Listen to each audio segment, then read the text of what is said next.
This podcast is sponsored by nobody. Hey dudes, welcome to Splat from the Past, the only 80s themed horror sci-fi show where things can get totally radical. Now today I will be talking to Ann Walker, very talented Southern actress you may remember from such classics as Hollywood Hot Tub celebrating its 40th anniversary. She's the volume-loving Mother Beverly Wright in that classic. I love that movie. She was also the secretary of Glenn Close in Jagged Edge. She was Leslie Nielsen's wife in Soul Man. She was in Remote Control, It Takes Two. She guest starred on everything from One Day at a Time to Highway to Heaven, Amazing Stories. And modern audiences may remember her from the streaming shows Sordid Lives and Child of the 70s. And I've talked to people from both of those shows, and I still haven't seen them.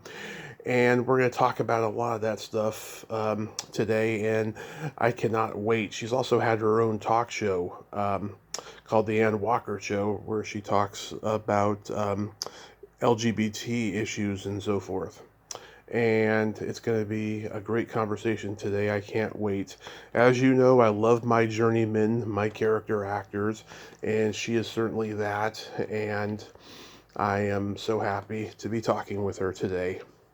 So yeah, here is my interview with Ann Walker.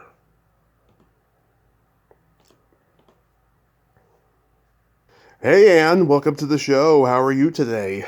Well, hello there, Tommy Kovac. Yeah. Hi. Thank you. Yes, I can't tell you what a great honor this is. Thank you so much for taking the time today. Oh, it's my pleasure. Believe me. So, going back in time, did you gravitate toward acting early on in your childhood? I actually did. Strange as it may be, I was a movie-going kid. We watched movies. We went to the big movie theater downtown in Houston every Sunday afternoon, and then my mother would park us at the all-day movie theater with my brother and my sister on Saturday, so we would see a double feature in cartoons, and she would drop us off at 9 or 10 in the morning and pick us up at 5. So I got to see everything. You know, it was before any kind of big ratings code. I'm telling my age now. But I loved the movies, and I wanted to be those people. You know, I understood they were telling a story, but I wanted to be one of the ones telling the story and doing that acting thing. So around 9, I guess, I started telling people I wanted to be an actor. Yeah. And I just hung on to it. I hung on to it because I always wanted to get out of Houston. I think I was in the wrong set. You know what I mean? Oh, yeah. And so nobody I knew was in the movies. Nobody I knew personally. So I got married to my husband, and I guess I was 22. And so I got to start, learning how to. I mean, I went to acting classes after that, and in Houston, and then started doing theater there. So once I figured out you could get paid for this stuff, I said, I got to get out of here. I got to get out of here. So I went to New York first, and then we just settled on coming to California because it was closer to our lifestyle from Houston. So my husband, my first husband, was working for IBM, so it was pretty easy to get a transfer. So we did, and 3 months after I got here, 3 or 4 months, I got pregnant. Nice. and had twins. So that put a little bit of a slowdown on me. And well, actually, yeah, I got pregnant 3 months after we got here, but then I had them in 75. So, but I did my first play out here when they were about 10 months old. Wow. And it was my husband, their father, was a terrific dad, and he was very very, very supportive of my career. Yeah. He really was, and we're still friends today. So, Oh, that's wonderful. yeah. So when you were in New York, though, like how long did you last there? Well, I went there a couple of times. Mm-hmm. I studied at the American Academy in the summertime, Yeah. and then I knew it. I went to the American Academy of Dramatic Arts, and they just wanted me to, it was a terrific learning experience. But living in the city is just, of course, I was agog at everything. I just loved everything about it. But it was difficult. I mean, I was only, like 23, well, actually, I was a little older. But it was still difficult, Mm-hmm. going there and not having any kind of, entry into the business. But it was still, I learned a lot, Yeah. And then I went back another time and spent more time there. And after we'd already, before we moved to California. And I did, just enjoyed myself and took time to figure out what I wanted to do and where I wanted to be. So we came to California, and I loved it out here. But did you have any like classmates in New York or anybody that went on to become successful? No, not really. Not that I've kept up with. It was not like going to Juilliard and having Robin Williams as my partner, my scene partner. Yeah, I've talked to those people, those Juilliard people who knew Robin. Yeah. Yeah. He was there with Christopher Reeve. Yeah, Christopher Reeve, Kelsey Grammer came a little bit after them. Lots of people. Yeah. So what year did you move to LA? 1974. 74. And, wow. Yeah. And so, like I say, getting pregnant after I got here quickly, it slowed me down, but not too much. So was it? Back then there was a lot more work, a lot more television and film and all that stuff. Was it hard getting stuff in the beginning? Yeah, it was. I got into a class. Sherman Marks was my teacher, and he had come from the neighborhood playhouse with Ilya Kazan and all those people. So he was teaching a method, not the method, but a method. And I started teaching myself when I was, raising my kids. I taught acting to teenagers for about 3 years.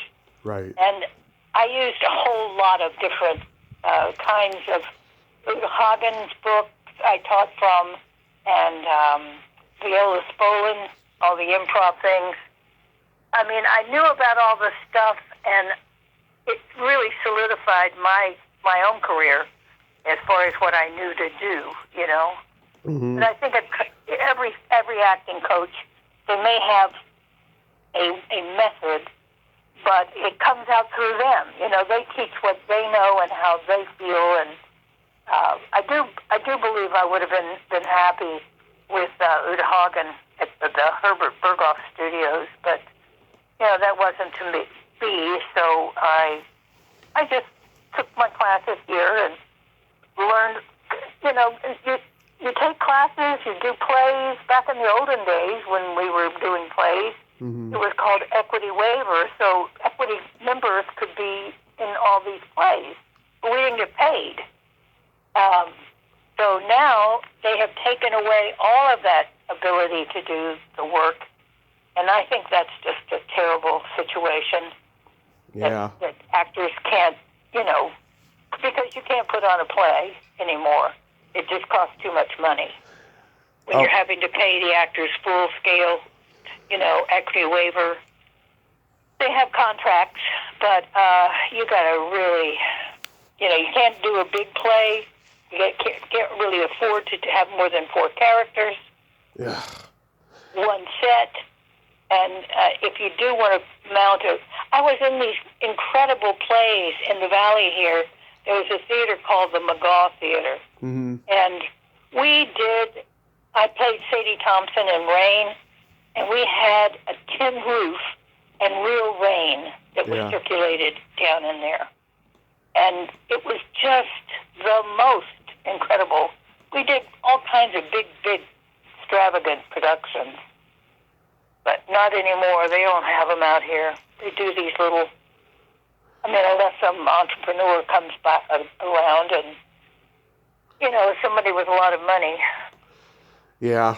I know you used to be able to form improv groups back in those days with practically nothing, Exactly. Exactly. And you did it for the love of it and also to get experience. Yeah. And it was a showcase for yourself.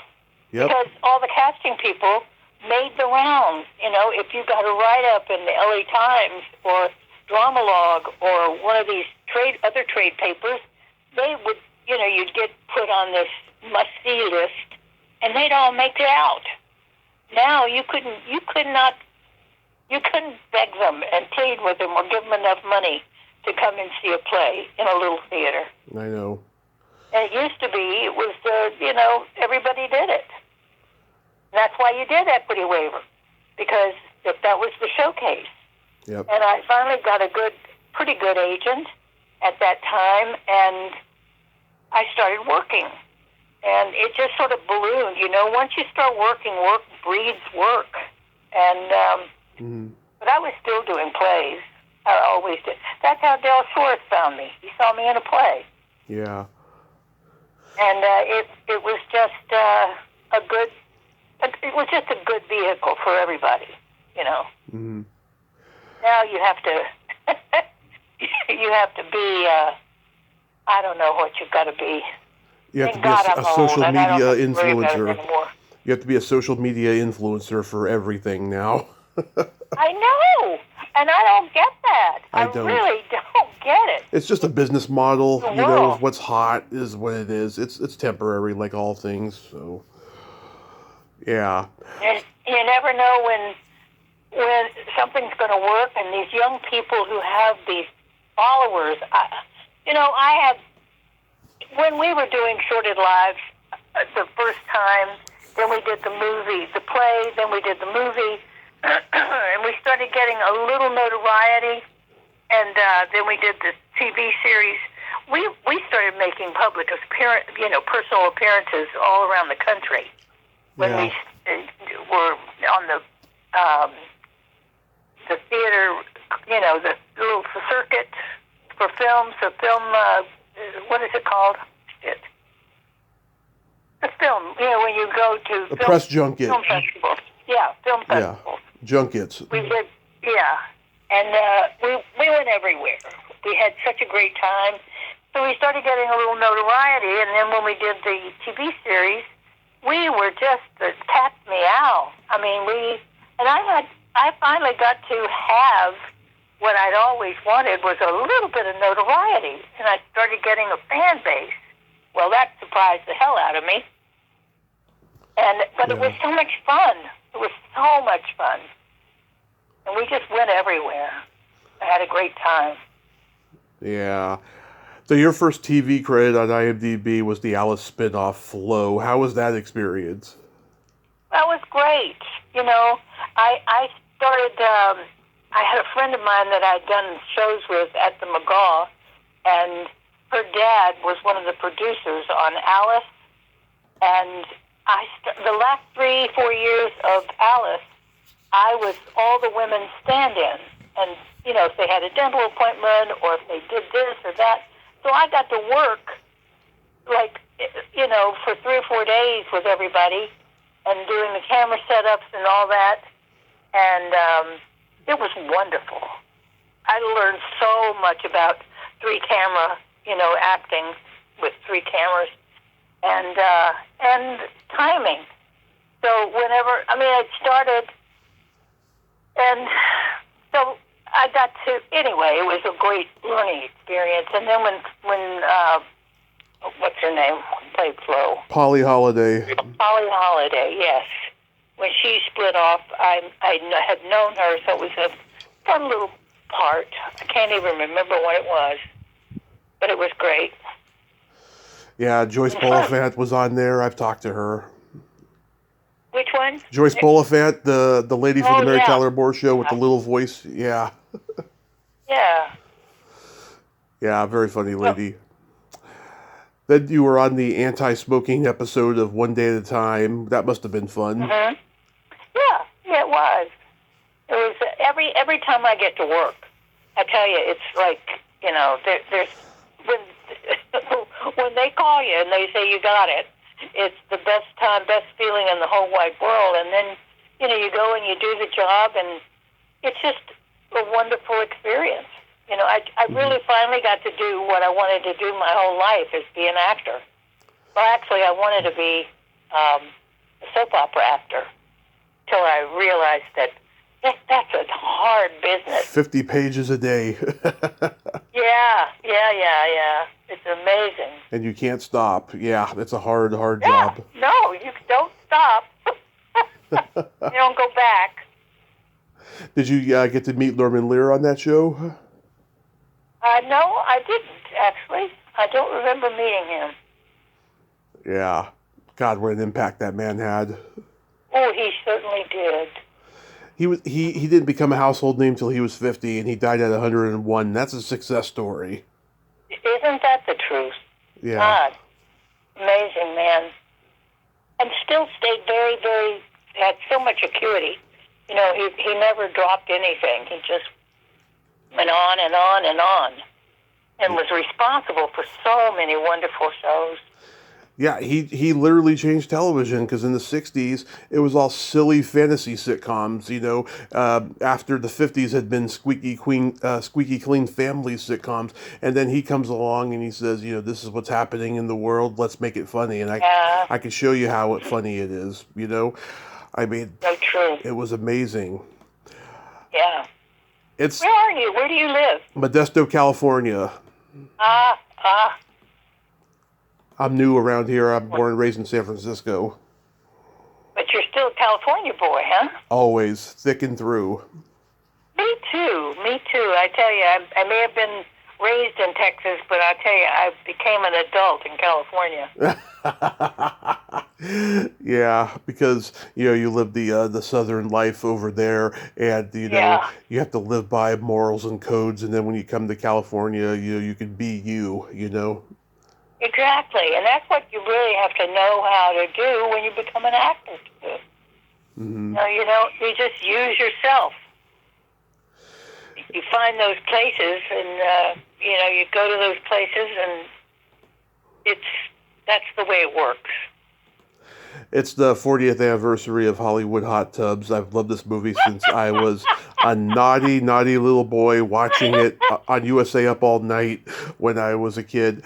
And, I love the second one more, but the first one I like too. Was that just a standard audition for you? Did you know anybody involved in it? Of course there's a story there. Yeah. I guess I had an agent, and they sent me out on this audition, and I was looking really, really hot in those days.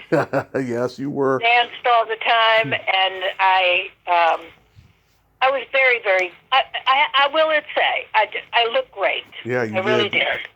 And anyway, they wanted me for the lead in that. And I went and back 2 or 3 or 4 times, and I'd still never seen a script. Mm-hmm. They just had me do improvs and just talk to me, and I was dressed in a leotard and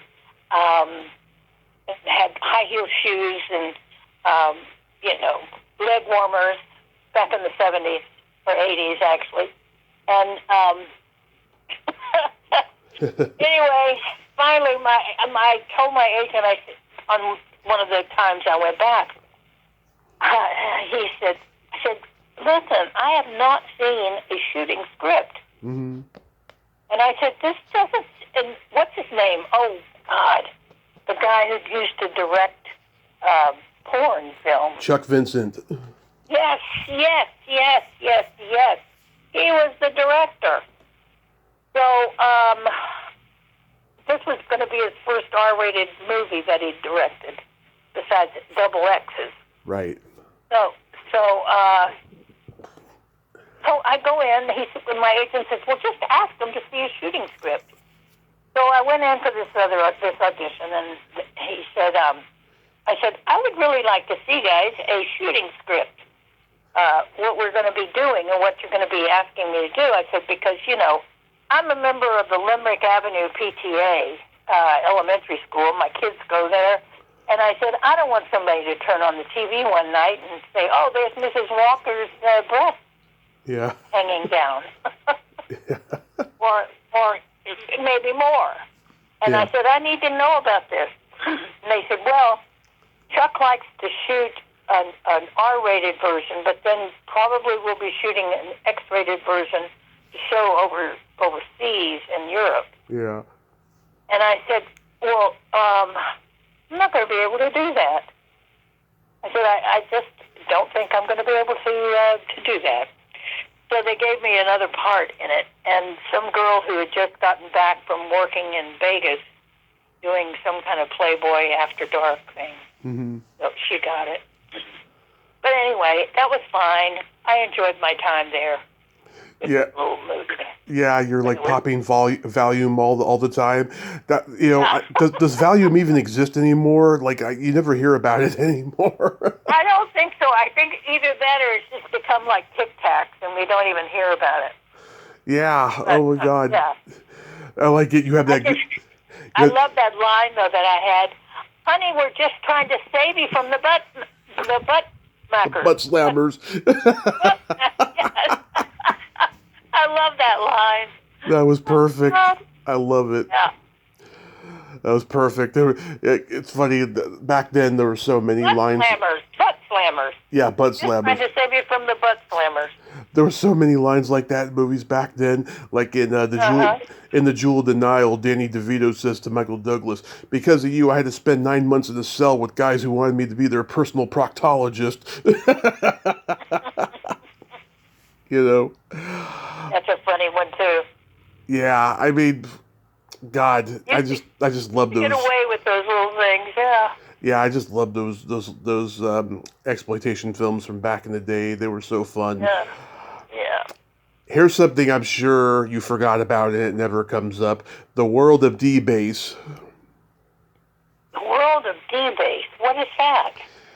It is a how-to. It's part how-to use computers video, and it's part satire mockumentary. It's like you're a housewife who is given this computer, and you demonstrate on how to use it, and then throughout it you learn stuff about it that you didn't before. It's like it's a weird little satire mockumentary, but it's also a how-to instructional video. So it was on your IMDb, and so then I went on YouTube, and it's there. It was uploaded by some technology department channel, and oh my God, it was funny, but it was also pretty useful for the times, it seems. My gosh. Yeah. Honey, I do not remember even doing that. Okay, let me see who the creators were, because maybe those names will be a remembrance.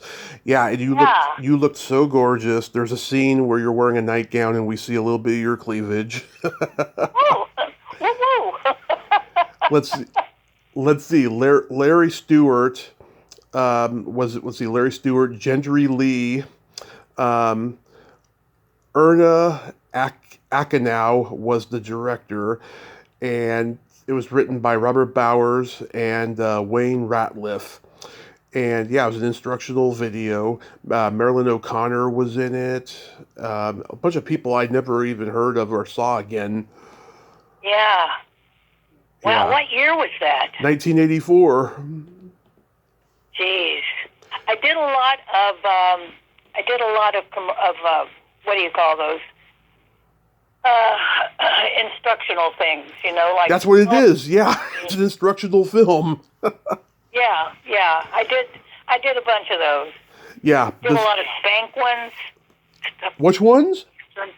Banks, internal affairs on banks and Oh, okay. just how-to things. And also, I think it was a telephone company I did a couple. Yeah, this is definitely one of those instructional ones, and RCA Columbia Home Video released it, and I know that because it was uploaded all the way till the very end to see the FBI warning, and they were very specific. RCA Columbia, the way that they would present the warning at the end, so I knew right away that was RCA Columbia because I have a huge VHS collection, so Wow. I know that. Do you remember anything? Do you still play all your VHSs? I have a VCR. Yes, you can still get them at Goodwill. You can get them at Goodwill. You can get them online. You just can't get them at Target anymore because they're long gone. Yeah, my second husband was an actor. Mm-hmm. He passed away. Yeah. And he was a big collector. I tell you, I wish I had known you a few years back. I would have given you all his VCR things. People tell me that all the time, but it's okay. I do very well on my own. I've got so many. It's insane. I bet you do. How in the world are you, housing them? I mean, I know you couldn't find a spot in our house that didn't have a VHS. I have shelves. I have shelves. Yeah, we did too. He built all these shelves, and oh my God, we were inundated. And when he died, but he taped off television. Right. He found, when the first DVRs came out, he found out he could tape off TV, and he taped so many movies before DVRs or before VHS tapes were around. Right. Directly. Anyway, it was a big hubbub. I had so many tapes. Do you remember anything from Command 5? Well, no, I Command 5, Lord. It was a TV war movie with Wings Hauser, William Russ, Gregory Sierra, William Forsythe. Yeah, I remember that. I definitely remember it. You hit on John Matusak in the bar. Yes. I was one of the people that was. I think I was one of the people who were.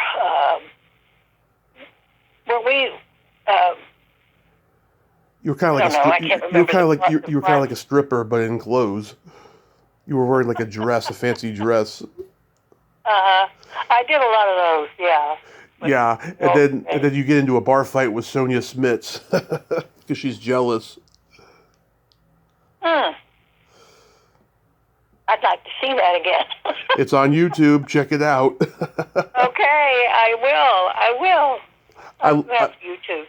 I love Jagged Edge. That is such an underrated courtroom thriller. How was that experience working with Glenn Close? That was great. Also, there is a little story there. I had like 3 or 4 days work on that film, and I had lines, and it was like a real part, So all of my stuff was filmed, and they ended up not using any of it. I ended up with one line, and the line was, "You got another one of these crank letters today." Yeah. And but I had a whole part. But they started the movie after my part. They took out the whole beginning of the movie. Ended up on the cutting room floor, but nobody told me. So I go thinking I'm going to see myself, in this wonderful part with Miss Glenn Close. And there I was. I one line. I couldn't believe it. I was so shocked and disappointed. But that was one of my first big disappointments, as a matter of fact. There have been many, but that was one. That's a great movie, though. It is absolutely a great movie. And I love Jeff Bridges. Oh yeah, everything he's in, he nails it. Yeah, yeah. You did a two-part episode of Highway to Heaven. It was a Special Olympics episode. What was that like with Michael Landon? Well, I've often said Michael Landon was probably the best director I've ever worked for Yeah. in television. He really made everybody feel so like a part of everything, Mm-hmm. puts you at ease, and he just envelops you, and it really makes a difference for an actor, especially a day player, Yeah. So that was good. It was very nice. And that little kid playing my son, the sweetest kid in the world. Mm-hmm. People have told me that Michael Landon was just like his character on the show, very much like a spiritual advisor, and he helped people and all of that stuff. Yeah, he really was. He had this way about him. And the guy playing my husband on there, Charlie Katermas, Mm-hmm. he played my brother in a play. And the casting director saw us in that play, and we got cast in the series together. Mm-hmm. It was great. That's back when people came to see plays. Lovely place, and a lovely guy too, Charlie. Yeah. You played Leslie Nielsen's wife in Soul Man. I love that movie. It's so wrong on so many levels, but so funny. I'm telling you, I guess they just don't show it much anymore because No. of the subject matter. I have it on DVD, though. I bet you do. Yes. I in fact have a picture right here I'm looking at, a little tiny picture of my husband and Leslie and me on the set right outside our mansion house. Anyway, Leslie, you probably have heard this from many people, but Leslie always had a little whoopee cushion. yeah, a little fart thing that it kept in his hand. Yeah. And when the makeup people or the hair people would come around, he would keep it down, and then they would be leaning over him, and he would give a couple of fart sounds. Unbelievable. Funniest man ever. Mm-hmm. Just the nicest human being. I liked him a lot. Yeah. Oh my God, he did that on every set. Seriously. Yeah, he did that on every set. I mean, no one was exempt from his fart cushion. Exactly. Yeah. And he bought them. He bought them from some Chinese company. Yeah. Big China, I'm sure. But he bought them like by the gross because they would wear out. Oh God. He was funny. Anything about guest starring on Amazing Stories? No, but that was one. I think that was the one that I did with Polly Holiday. She was in that. And Britt Leach, who I just interviewed. Oh yeah? Yeah. Is that a guy or a girl? A guy. Rick? He was in everything back in the 70s and 80s, and then he left and became a writer, and now he's retired. Oh, gosh, yeah. Yeah, those were fun, too. The anthologies. Oh, the best. There were so many of them. They were getting revived in the 80s. You know, even James Coburn hosted one in the early 80s that didn't last, and you can get it on YouTube. There were so many of them. They brought back Alfred Hitchcock Presents and The Twilight Zone and all of that, and then Outer Limits in the 90s. Mm-hmm. Yeah. You know, those were very, very successful ventures. I'm surprised that they haven't resurrected that, because they're always looking to bring back things, but they bring back such weird shit that, you know, but those anthologies really, I guess it's just a matter of writing, you know. You were in the... writers. Yeah. You were in the party scene that ended up being a naked robbery and surrender. Oh, right. I do remember that. Sally Field. And Michael Caine, yeah. Michael Caine, yes. Michael Caine, my God, I loved him.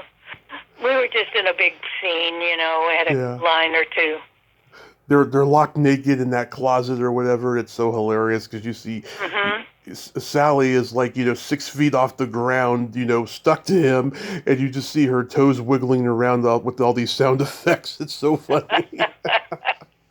Oh, she was great. Yeah, Jerry Belson directed. He's one of the kings of sitcom comedy, That's right. That's right. I love Remote Control. How was that experience? Oh, God, honey. That was Lord.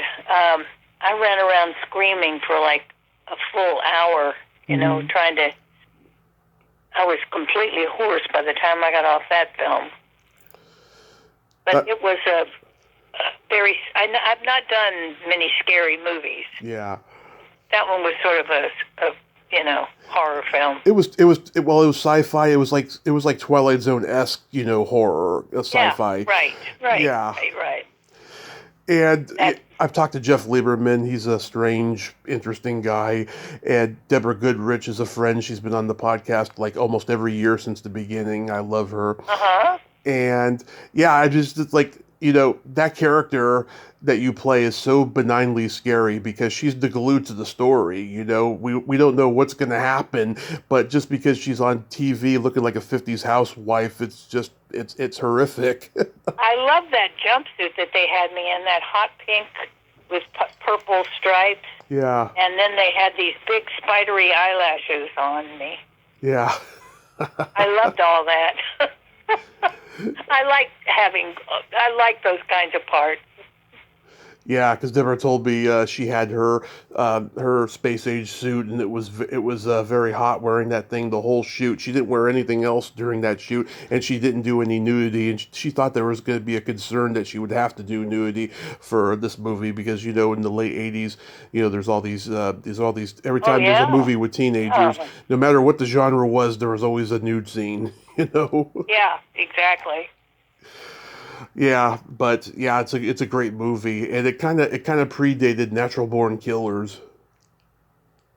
Yeah, and I was something I just was reading about a DVD, or you watch this thing and somebody dies a week later. Mm-hmm. That's something that's new that I was just reading about. I can't hold a thought in my head anymore, but yes. That I thought it made me remember Remote Control. Mm-hmm. Because of the, just the description. Right. I love It Takes Two. I think it's such an underrated romantic comedy movie, and David Beard was just an underrated genius of an indie filmmaker. Whatever happened to him? Do you know? He passed around, I think, just a couple of years ago, I think just as COVID was starting or something like that. Jeez. He was a horror to work with. Really? Yeah. Oh, I'm sorry. He may have been a genius, but he was really a horror. He got a really good ensemble cast for this movie. I've met George Newbern. He's the sweetest guy. He is. And Leslie Hope, she was wonderful, and my husband, I'd known him from Texas. What's his name? Barry Corbin. Barry Corbin, yes. Yes. His big claim to fame was the Last Picture Show. That's how he got out of Houston. Yep, and Patrika Darbo, I've had her on. She's great. Oh, yeah? She was one of my best, has been a good friend all these years. We did all the Sordid stuff together. Yeah. She was in. Tony Geary, of course, was in there. He was, Luke on General Hospital for many years. Frances Lee McCain. Kimberly Foster, who plays the girl that he's having on the side. Nobody knows really what happened to her, but she was gorgeous. Yeah. There was a bunch of those girls who played the bridesmaids.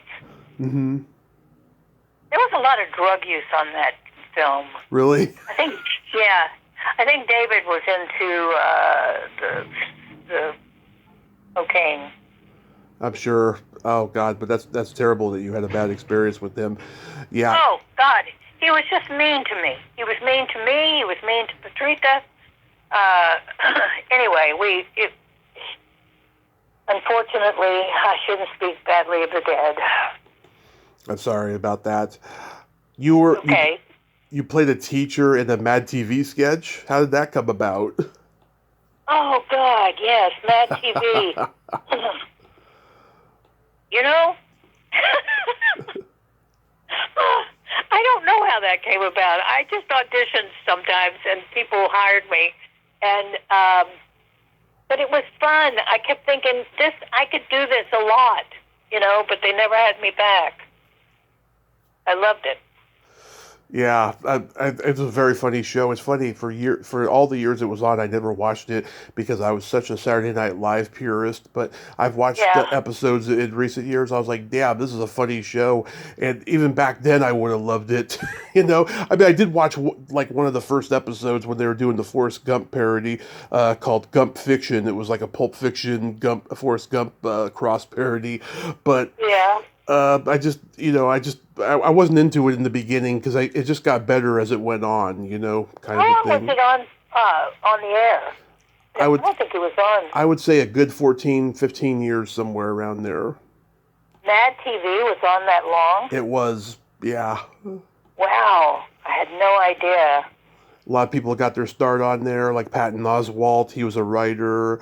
Brian Callen, who's a very funny comedian. Lots of people.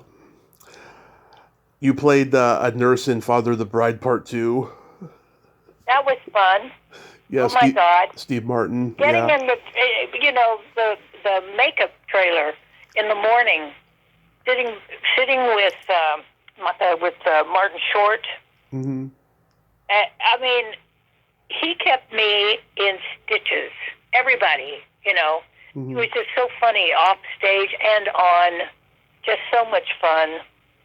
Yeah. I enjoyed that. I enjoyed my time on that one, I'll tell you. The two of them, Look good. Steve Martin and Martin Short, they're like touring the world, doing a two-man I show. know. Isn't Yeah. that great? And Yeah. then they've got their TV gig. Oh, yes, I heard about that. I haven't seen it yet, but I think I saw a trailer and it looked funny. Yeah. Yeah, they're Funny. I swear to God, Martin Short's the funniest man in the world. the Really? funniest. Really, really is. Funniest. Ed, he's a very nice man when the camera's not rolling, but I heard he's one of those geniuses that always has to be on, he's not comfortable not being on, I've heard. Oh, really? Yeah. He was fun. Well, again, he was on in the trailer. Yeah. Yeah. In the makeup trailer. You're my second cast member from Sordid Lives. I talked to Rosemary Alexander a few years ago. Oh, you did? Yeah. Oh, good. Oh, I love her. She's so open-minded in body. Yes. I have never seen this show, so like, was it fun to do? Sordid Lives? Yeah. It was the best time in my whole life. Mm-hmm. Doing that character has been the biggest. Well, it made me have a little bit of a fan base. It made me have the little bit of celebrity that I've had. It was so much fun. The play we ran for a year in L.A. here, and then 5 years later, we thought we'd put it to rest. And 5 years later, in 2000, we got the funding to do the movie. I mean, it just never, the fan base for that movie and those characters has been so loyal and beautiful, and it's really been a big gift to me, Rosemary, being able to play that part. Rosemary told me some cute stories about Olivia Newton-John. What was your experience like with her?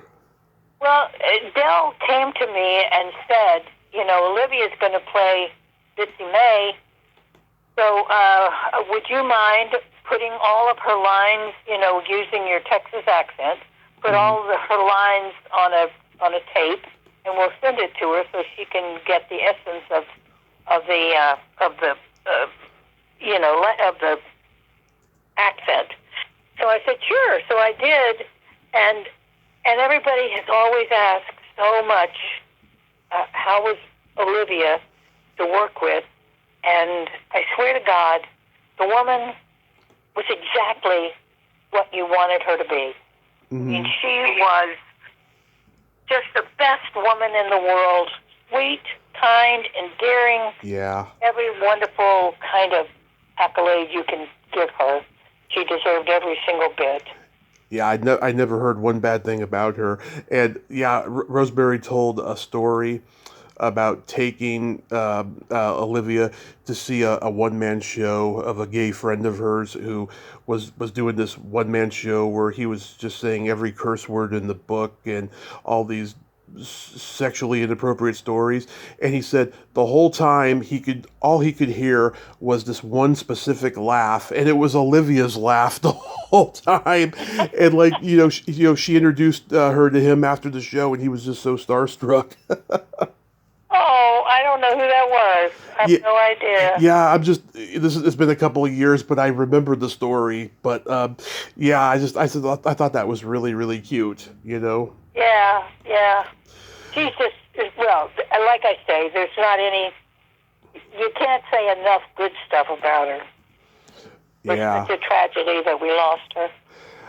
Caroline Rhea, she must have been having everybody in stitches. Yes, we became very dear friends on that shoot. Yeah, it was great.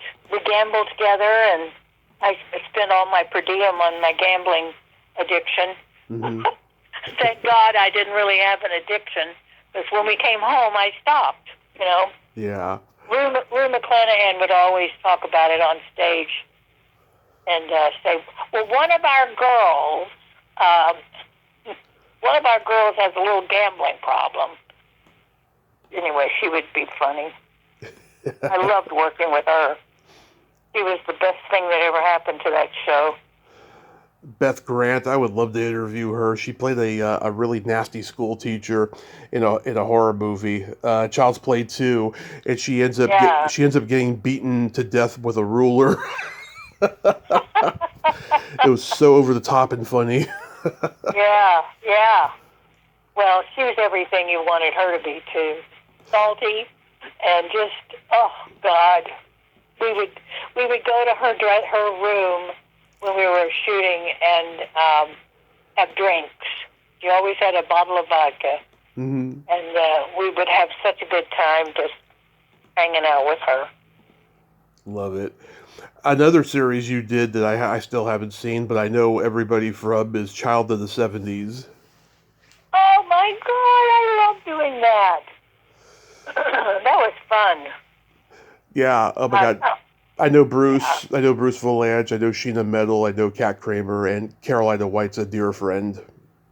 Well, that's good. That's great. Yeah, we had a good time. I love my part in that. My character. She's a diva. I love playing diva. I know you're wonderful woman. I know you're not a diva. It's so wonderful that you could play one. Well, all of us always have a little bit of back there, and it's so much fun to be able to let that out. Mm-hmm. I love my line about, I was always going on about Sally Struthers. Oh, yeah. They wrote it so that, something about Sally Struthers. Oh, anyway, I wish I could remember. Do you know Sally Struthers? No, I don't. You never met her or nothing? No. I was thinking, it'd be tough. We know some of the same people. Yeah. You probably would have laughed. So you had your own talk show for a while, the Ann Walker Show. How did that come about? Well, during the time that we were publicizing the television series of Sordid Lives, mm-hmm. I was asked to be on several, radio shows. Yeah. And this one show called, it was Tony Sweet was the guy, and he invited a couple of us, or me, to be on the show just as a guest. And I loved it. Then he called me in a couple of weeks and said, would I like to be his co-host? And I said, yeah, I've never done it before, but yes, I would like to try that. So we started out, and I was his co-host. Then his other co-host got angry that I was there, because I had a tendency to, when I get to do something like that, Yeah. I bring who I am, you know, and I was very exuberant, excited, and happy to be there, and I would bring in stories, you know, and obviously I would check them with Tony to make sure we could talk about it and stuff, but, I mean, I wouldn't just bring it up unannounced. Yeah. But the other co-host was, because my stuff kept, you know, was getting better and more interesting. So I started a different show of my own, and about LGBT topics and politics. I'm just a rabid old Democrat. Same here. And it's and I'm such an ally to the, you know, gay community. I love them. I appreciate it. I'm bisexual. Are you? Well, Yes. bless your heart. I did a show, because a lot of people think if you're bisexual, that means that you're gay. Yes. No, it doesn't. It means you're bisexual. Yes. And I did a show with this guy who I adore. He's got a lot of. He's an actor. Oh, anyway, he was the one that came on and talked about being bisexual and what the differences were, and I felt like that was a great damn show, because people needed to hear it. They don't lump everybody in together.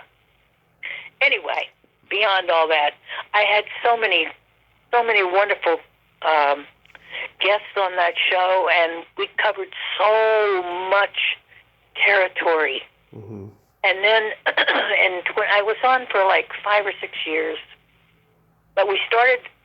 Tony Sweet and I broke away from the people he was with, and we opened up our own Universal Broadcasting Network, and we were out of the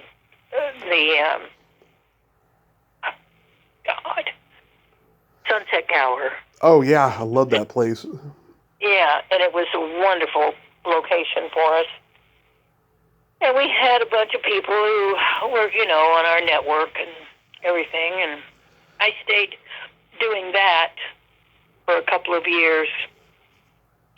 So I ended up, I was about 4 or 5 years into being a radio person, and loved it, just loved it. But 2016 came, and Mrs. Clinton didn't get elected, and that friggin' asshole did. And I just said, I can't do this anymore. I just have nothing else to say that would be of any importance to anybody, because I couldn't see my way. I mean, I was so devastated that she had lost, that it just turned me off from being on the radio, you know, that it didn't matter too much. Yeah. Well, did you like interviewing? I loved it. And it was just so much fun. And I did a lot of background. I had all the stuff. You know, I produced my own show.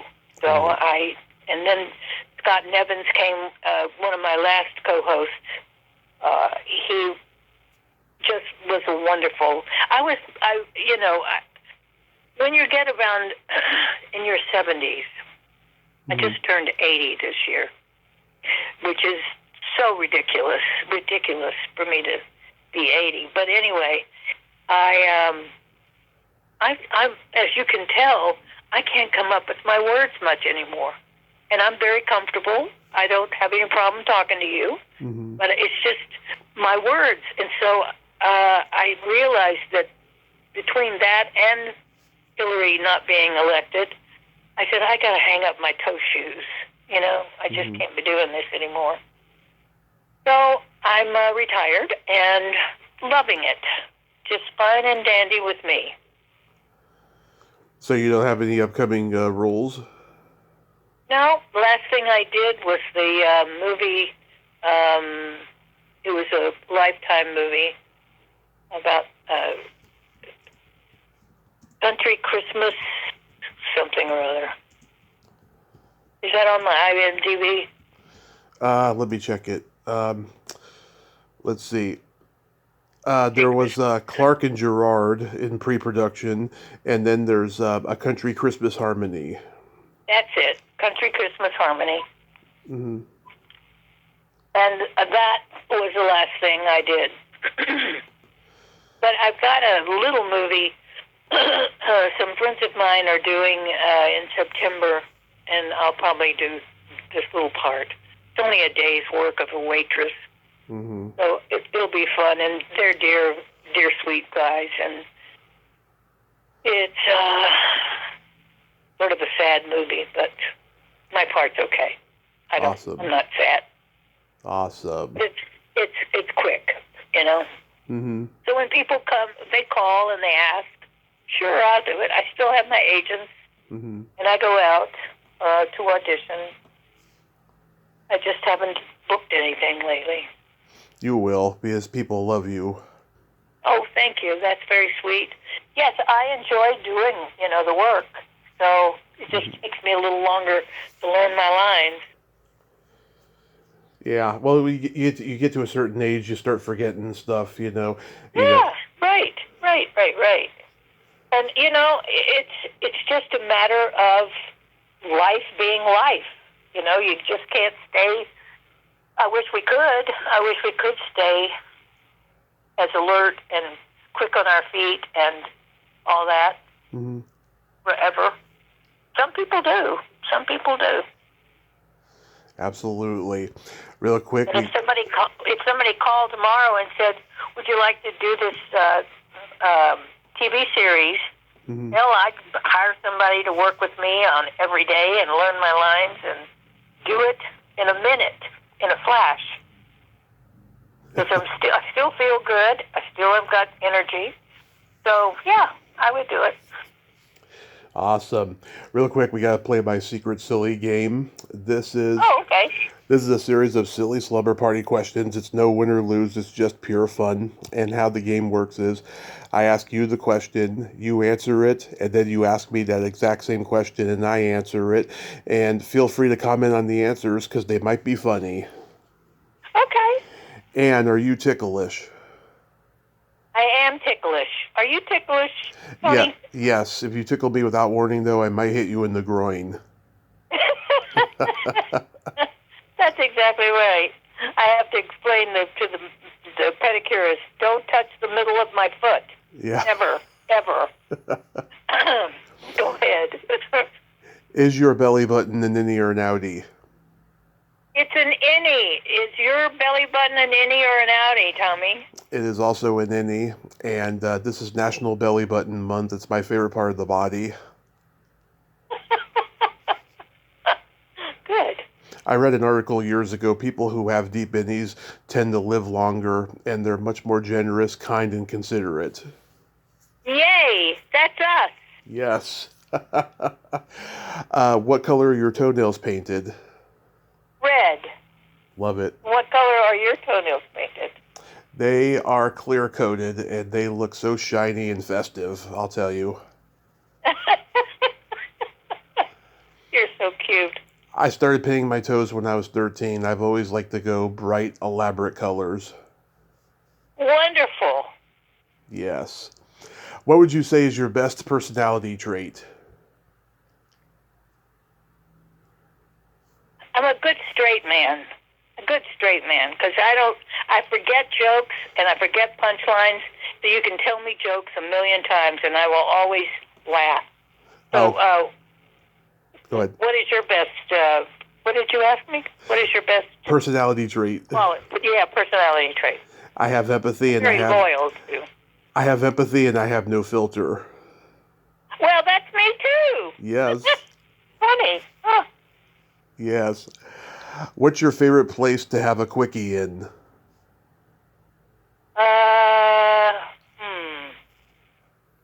Well, when when I was younger, an airplane bathroom. Oh, you're the second person to tell me that. My second husband and I tried that a couple of times. Yeah, she said specifically first class bathroom. They're not any bigger, I've got to tell you. Oh, no, You could be short, you could be tall, you could hit your head on those ceilings. That's right. But you can sit on that little ledge there. Yeah, I'd never try that. Never. My favorite place to have a quickie in is the back of a movie theater, have finger quickies, or in nature. Well, that's nice. That's very sweet. Yeah, it's very romantic and very mysterious. Yeah. And if you could have anything named after you, what would it be? Named after me? Yeah. A Haagen-Dazs ice cream. Ooh, what would you call it? Well, Aunt Lavanda's full of nuts. I love that. I love it. Well, if you could have anything named after you, Tommy, what would it be? A vibrator.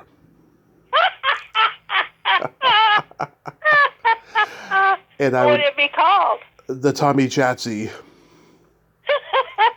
That's good. Yeah. That's good. I might steal that. And then my favorite question, is there a stinky smell that just makes you gag?